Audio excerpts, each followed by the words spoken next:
Assalamualaikum warahmatullahi wabarakatuh. Saya Devira Iza Kamila dari 10 IPA 1 dan pada kesempatan ini saya akan menjelaskan tentang sifat fisis senyawa kovalen. Sifat fisis senyawa kovalen terbagi menjadi dua, yaitu sifat fisis senyawa kovalen berstruktur sederhana dan sifat fisis senyawa kovalen berstruktur raksasa. Sifat fisis senyawa kovalen yang berstruktur sederhana terbagi menjadi 8. 1.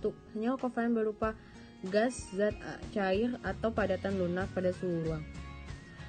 Molekul-molekul dalam senyawa kovalen terikat oleh gaya antar molekul yang relatif lebih lemah. 2. Senyawa kovalen bersifat lunak dan tidak rapuh.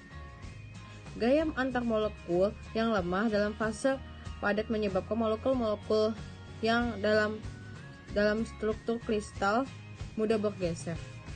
3. Senyawa kovalen memiliki titik leleh dan titik didih rendah. Gaya antar molekul senyawa kovalen relatif rendah pada suhu rendah. Molekul-molekul dapat memperoleh energi kinetik yang cukup untuk mengatasi gaya antar molekul tersebut. Kelalutan. Kebanyakan senyawa kovalen tidak larut dalam air, tetapi larut dalam pelarut organik. Pengecualiannya adalah senyawa kovalen bersifat polar. 5. Sifat hantaran listrik. Senyawa kovalen umumnya tidak dapat menghantarkan listrik. Hal ini dikarenakan tidak adanya ion dan elektron bebas yang dapat bergerak membawa muatan listrik. Tegangan permukaan. Di dalam zat cair, molekul di permukaan dikelilingi oleh lebih dari sedikit molekul dibandingkan molekul di bawah permukaan. Akibatnya molekul di permukaan mengalami gaya tarik-menarik antar molekul yang lebih lemah dibandingkan molekul di bawah permukaan. Seperti daun yang dibasahi oleh air.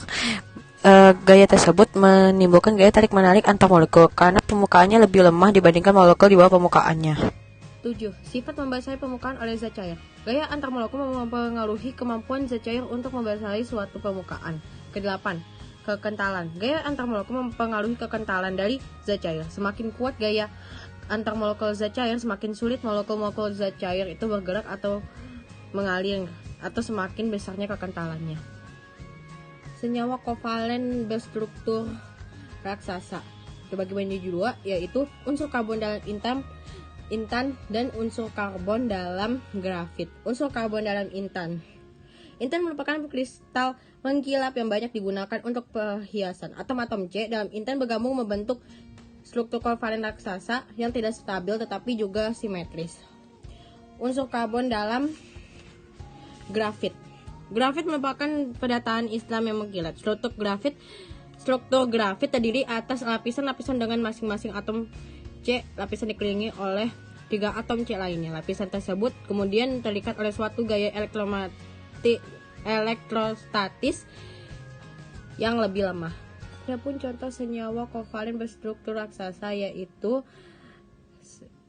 silikon dioksida dan silikon karbida.